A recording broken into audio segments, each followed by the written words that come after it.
ദൈവനാമം മഹത്വപ്പെടട്ടെ. മക്കൾക്ക് വേണ്ടി ജീവിച്ചത് പാഴായിപ്പോയി. എന്തിനാണ് മക്കൾക്ക് വേണ്ടി ഇത്രയും സമ്പാദിച്ചത്?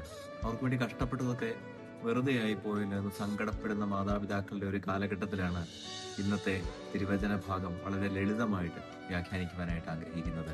ഇതൊരു വേദശാസ്ത്ര സമീപനമല്ല, മറിച്ച് ഒരപ്പനും രണ്ട് മക്കളും, അമ്മയില്ലാത്ത ഒരു വീട്, ഒരുപാട് കഷ്ടപ്പെട്ട് തന്റെ ജീവിതത്തിന്റെ വഴിത്താരകളിൽ മക്കളെ വലുതാക്കി പാലസ്തീനിലെ ഊഷരഭൂമിയിൽ കിടന്ന് കഷ്ടപ്പെട്ട ഒരു പിതാവ് തന്റെ മക്കളിൽ രണ്ടുപേരോട് അടുക്കൽ ചെന്നിട്ട് പറയാണ്, നിങ്ങളിന്ന് മുന്തിരിത്തോപ്പിൽ പോയി വേല ചെയ്യണം. ഒരാൾ പോകാമെന്ന് പറഞ്ഞു, പോയില്ല. മറ്റേയാൾ പോകത്തില്ല എന്ന് മുഖത്തടിച്ച് പറഞ്ഞു.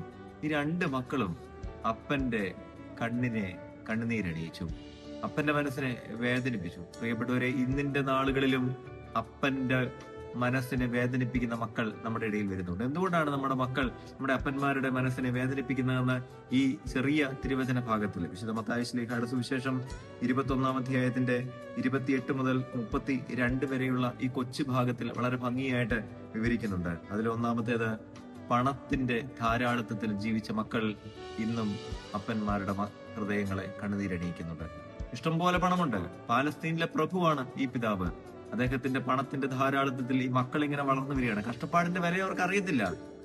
എന്നാൽ ഒരിക്കൽ അപ്പൻ കഷ്ടപ്പെടാനായിട്ട് പറഞ്ഞപ്പോ ഈ മക്കൾക്ക് പറ്റുന്നില്ല. പ്രിയപ്പെട്ട മാതാപിതാക്കളെ, നമ്മുടെ മക്കൾക്ക് നമ്മളെല്ലാം മേടിച്ചു കൊടുക്കുന്നുണ്ട്, ഇഷ്ടംപോലെ പണം ഒഴുക്കി കൊടുക്കുന്നുണ്ട്. പക്ഷേ ചെറു നാണയത്തിന്റെ വില പോലും അറിഞ്ഞു വേണം അവരെ വളർത്താനായിട്ട്. ഒരു പണത്തിന്റെ വില അറിഞ്ഞു വരട്ടെ. രണ്ടാമതായിട്ട്, ഈ മക്കൾ രണ്ടുപേരും ട്രാൻസ്പെറന്റ് അല്ല. അവരപ്പനോട് പറഞ്ഞതൊരു കാര്യം, പക്ഷെ അവര് ചെയ്യുന്നത് മറ്റൊരു കാര്യം. നമ്മുടെ കുഞ്ഞുങ്ങൾ ഇന്ന് സത്യം പറയാനായിട്ട് പഠിക്കുന്നില്ല. നമ്മൾ മാതാപിതാക്കളുടെ മുൻപിൽ അവർ ട്രാൻസ്പെറന്റ് അല്ലാതായിട്ട് പോകുന്നുണ്ട്. മൂന്നാമതായിട്ട്, ഈ കുഞ്ഞുങ്ങൾ അവരുടെ അപ്പന്റെ ഹൃദയത്തെ വേദനിപ്പിക്കുന്നത് അവരലസരായിട്ടാണ്. അവര് ഒരു പണിയും ചെയ്യുന്നില്ല.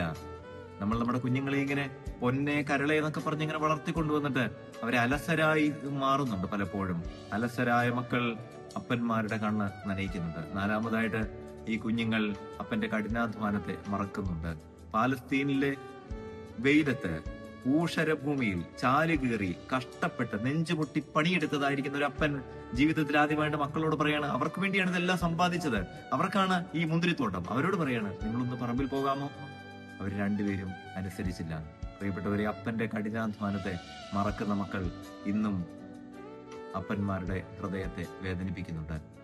സങ്കീർത്തനക്കാരൻ 127:4 ഇങ്ങനെയാണല്ലോ പറയുന്നത്, വീരന്റെ കയ്യിലെ അസ്ത്രങ്ങൾ എങ്ങനെയോ അങ്ങനെയാകുന്നു യൗവനത്തിലെ മക്കൾ. എന്താണ് വീരന്റെ കയ്യിലെ അസ്ത്രത്തിന്റെ പ്രത്യേകത?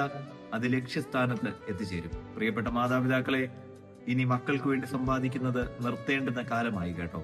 ഇനി മക്കളെ സമ്പാദിക്കണം. നമുക്ക് മക്കളെ സമ്പാദിപ്പിക്കാം. പ്രിയപ്പെട്ട മക്കളെ, അപ്പന്മാരുടെ കണ്ണ് നനയിക്കുന്ന ജീവിതങ്ങൾ ഉണ്ടാകരുതേ. അവരെ നമുക്ക് ചേർത്ത് പിടിക്കാം. ദൈവം അനുഗ്രഹിക്കും.